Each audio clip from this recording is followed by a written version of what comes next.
శ్రీ సాయి సచ్చరిత్ర 26వ అధ్యాయం తరువాయి భాగ శ్రవణానికి మీ అందరికీ సప్రేమపూర్వక ఆహ్వానం.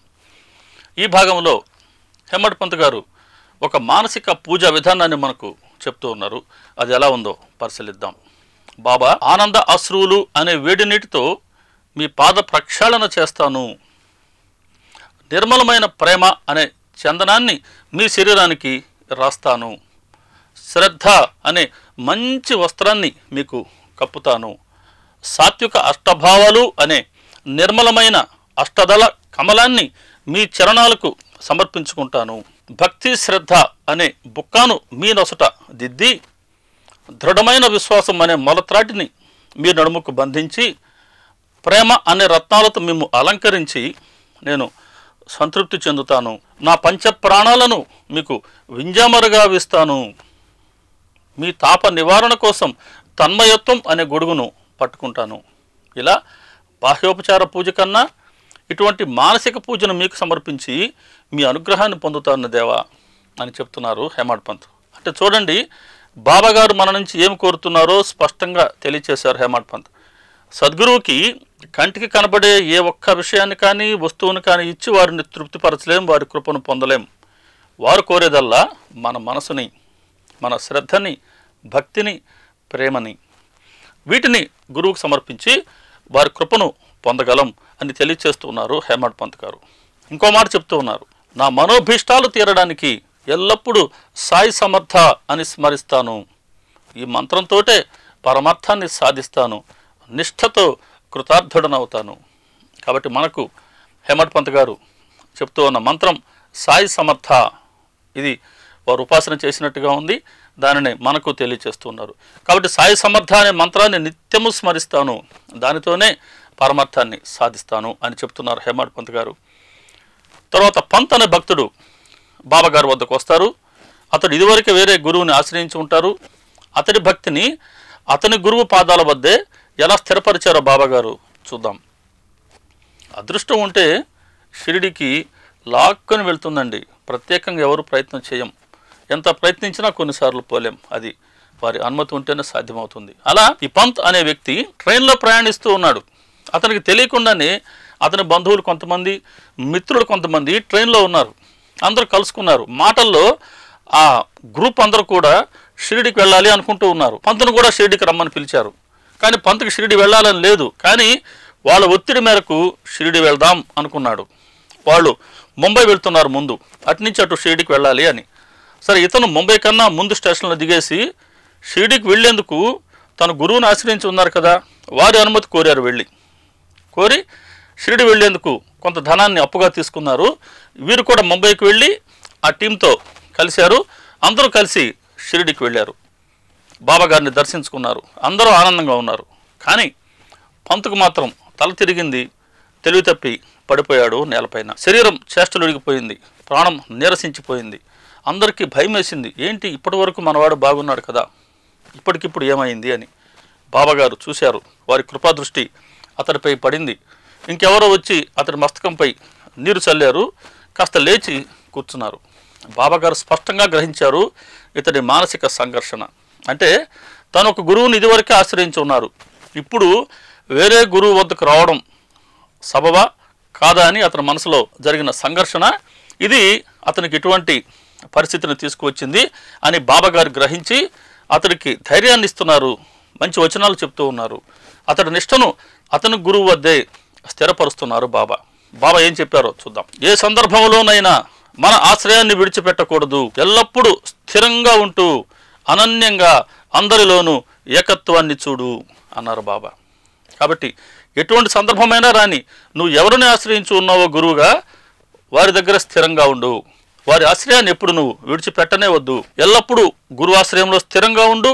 అనన్యంగా అందరిలోనూ ఏకత్వాన్నే చూడు. నిజానికి ఏ గురువైనా తమను ఆశ్రయించిన వారికి ప్రాప్తింపచేసే అత్యున్నత స్థితి అందరిలోనూ ఏకత్వాన్ని చూడటం, అంటే అందరిలోనూ భగవంతుణ్ణి చూడటం. కాబట్టి ఆ స్థితి నీకు వచ్చేంత వరకు నీ గురువుని ఆశ్రయించునన్నా, నీకు ఎటువంటి సంఘర్షణ వద్దని అనుగ్రహించి అతనిని పంపారు బాబా. అలా బాబాగారి మార్గం ఎప్పుడు కూడా నన్ను ఆశ్రయించని చెప్పట్లేదు ఆయన. నువ్వు ఆశ్రయిస్తే నీ బరువు నేను మోస్తా, లేదా నీకు ఇష్టమైన దేవుణ్ణి ఆశ్రయించు, నీకు ఇష్టమైన గురువుని ఆశ్రయించు. 12వ అధ్యాయంలో గోలపస్వామి గారి భక్తుడు వచ్చారు, మూల శాస్త్రి. ఆయనకి గోలపస్వామి గారే దర్శనం ఇచ్చారు బాబా. అలాగే ఆ డాక్టర్ ఒకతను వచ్చారు, రాముడి భక్తుడు, అతనికి రాముడిగానే దర్శనం ఇచ్చారు. అలా వారి వారి భక్తిని వారు నమ్మిన దేవతల యందు లేదా గురువుల యందు మాత్రమే స్థిరపరిచారు బాబా. అందుకే బాబా స్పష్టంగా చెప్పేవారు సబ్కా మాలిక్ ఏక్ అని. అది చెప్తున్నారు బాబా, అనన్యంగా అందరిలోనూ ఏకత్వాన్ని చూడు అని. ఇలా పంత్ అనే భక్తుని నిష్టను తన గురువు యందే స్థిరపరిచారు బాబా. ఇప్పుడు హరిశ్చంద్ర పితలే అనే ధనికుడి కుమారుడికున్న మూర్ఛ రోగాన్ని లేదా అపస్మార వ్యాధిని ఎలా బాబాగారు తొలగించారో చూద్దాం. హరిశ్చంద్ర పితలే అనే భక్తుడు ఎవరి ద్వారానో విన్నారు, బాబాగారి వద్దకు వెళితే వారు ఎటువంటి రోగాన్నైనా తొలగింప చేస్తారు అని. ఇతను కుమారుడికి మూర్ఛ రోగం ఉంది, అపస్మారక స్థితి ఉన్నట్టుండి వచ్చేది, కళ్ళు తిరిగి పడిపోయేవాడు, నోటి గుండా నురుగు వచ్చేది. ఎన్ని వైద్యాలు చేయించినా, ఎంతగా ఖర్చు పెట్టినా, ఏమి చేసినా నయం కాలేదు. అన్ని ప్రయత్నాలు వ్యర్థమయ్యాయి, ఇక సాధు సత్పురుషులు మిగిలారు అని రాస్తారు హేమాడ్ పంత్ గారు. చూడండి ఎంత అద్భుతమైన మాట. దేశ విదేశాలలో వైద్యులు అయిపోయారు, అన్ని రకాల వైద్యాలు అయిపోయాయి, ఎంత ఖర్చు పెట్టినా పిల్లవాడికి నయం కాల. చివరికి ఎవరు మిగిలారంటే సాధు సత్పురుషులు. సాధు సత్పురుషులు లోకానికి ఎటువంటి సేవ చేస్తారో వీరు పరమేశ్వరుడితో సమానం అంటారు స్వామి వివేకానంద. పరమేశ్వరుడు అంటే నీలకంఠుడికి సన్యాసికి ఉన్నటువంటి సారూప్యాన్ని చాలా చక్కగా చెప్పారు వివేకానంద. ఎలా చెప్పారో ఒకసారి చూద్దాం. దేవతలు దానవులు పాల సముద్రాన్ని మథనం చేశారు. అందులో నుంచి ఐరావతం వచ్చింది, ఒక గుర్రం వచ్చింది, మోహిని వచ్చింది, ఇతర విషయాలు వస్తువులు ఎన్నో వస్తూ ఉన్నాయి. అన్నిటినీ వాళ్ళు పంచుకున్నారు. చిలకగా చిలకగా చివరికి హలాహలం వచ్చింది, గరళం వచ్చింది. దాని తీవ్రతకి తట్టుకోలేక అందరూ పారిపోతూ ఉన్నారు.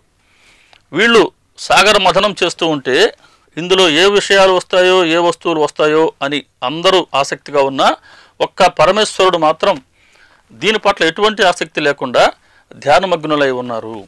ఇప్పుడు అందరూ పరమేశ్వరుడు వద్దకు పరిగెత్తుకొని పోయారు.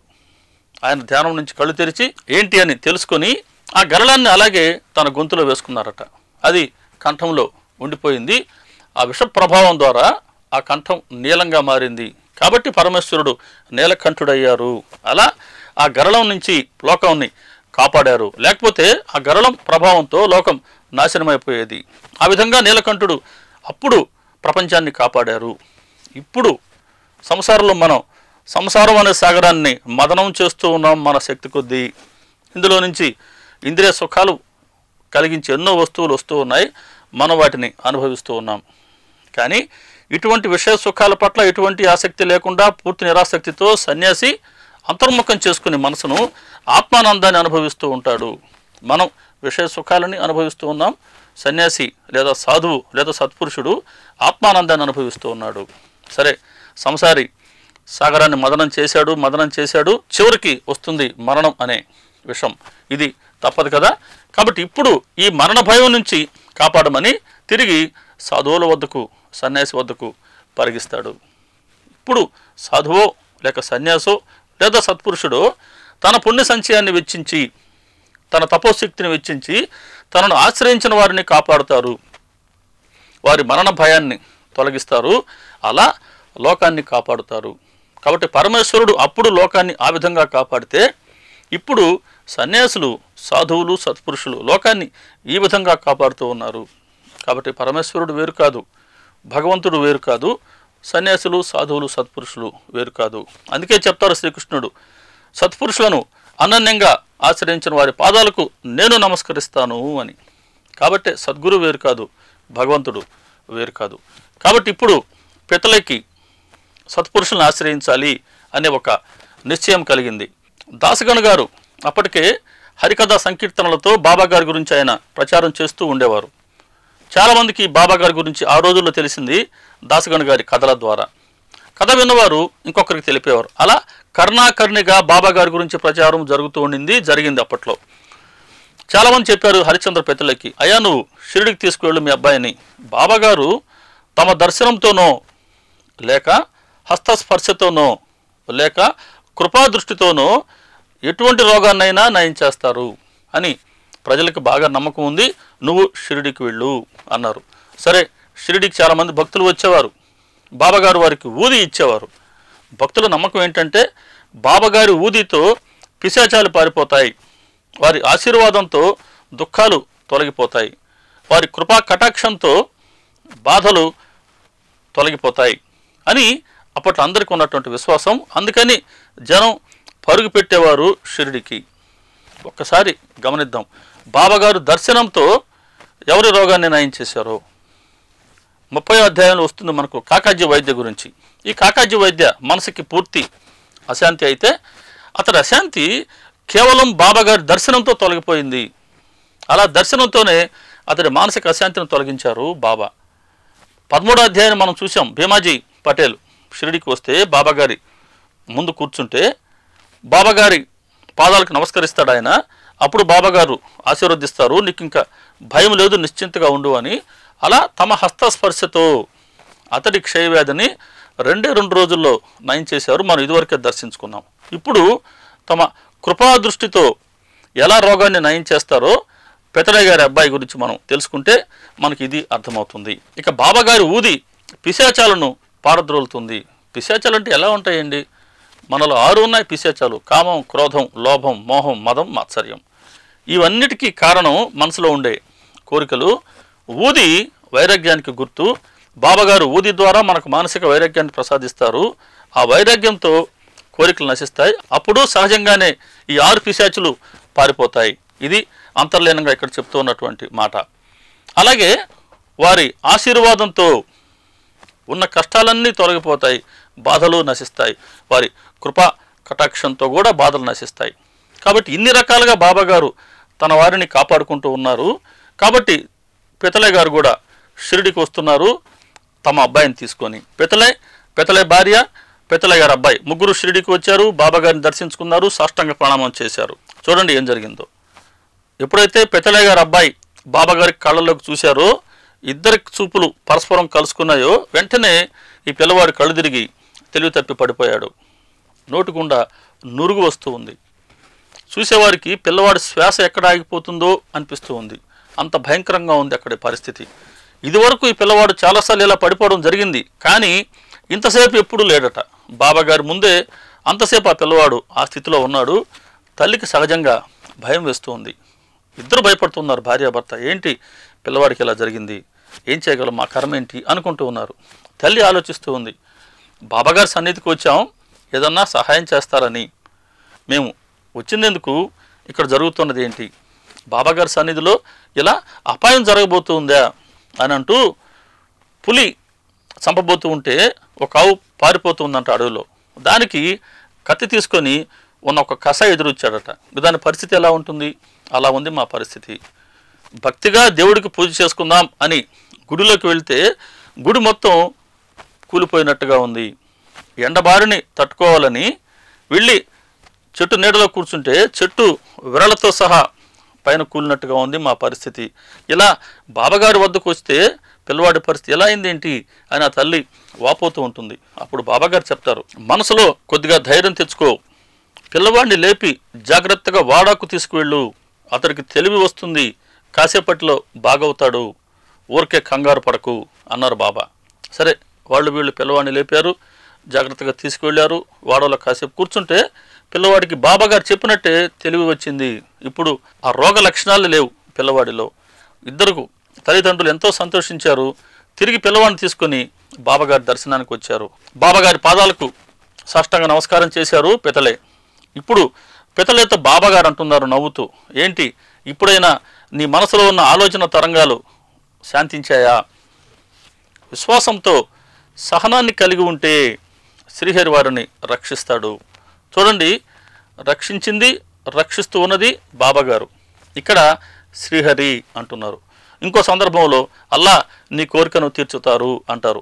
మరొక సందర్భంలో పరమేశ్వరుడు నీ కోరికను తీరుస్తారు అంటారు. పరమేశ్వరుడన్నా, అల్లా అన్నా, శ్రీహరి అన్నా ఒకే దైవశక్తి గురించి బాబాగారు చెప్తూ ఉన్నారు. కాబట్టి బాబాగారు మార్గం సబ్కా మాలిక్, ఏక్ ఉన్న భగవంతుడు ఒక్కరే అని బాబాగారు ఇలా అనేక పర్యాయాలు మనకు సచ్చరిత్ర ద్వారా తెలియచేస్తూ ఉన్నారు. పితలకి చాలా ఆనందమైంది. బాబాగారి సన్నిధిలో చాలాసేపు కూర్చున్నారు. షిరిడిలో చాలా రోజులు ఉన్నారు, భార్యాభర్త పిల్లవాడితో కలిసి. పితలయ్య గారి భార్య చాలా సాత్వికురాలు, శ్రద్ధాభక్తులు ఉన్న ప్రేమమయ్యి. ఆమె బాబాగారు ఎదురుగా ఉండే స్తంభానికి కూర్చొని అలాగే బాబాగారి వైపు తదేకంగా చూస్తూ ఉండేవారట. ఆ చూస్తూ ఉంటే ఆమె కళ్ళు ఆశ్రువులతో నిండిపోయేవట. అలా బాబాగారిని చూస్తూ ఉంటే రోజు ఆమె ఇటువంటి విశేషమైన ప్రేమకు బాబాగారు కూడా తమను తాము మరిచిపోయేవారు అని రాశారు హేమాడ్ పంత్ గారు.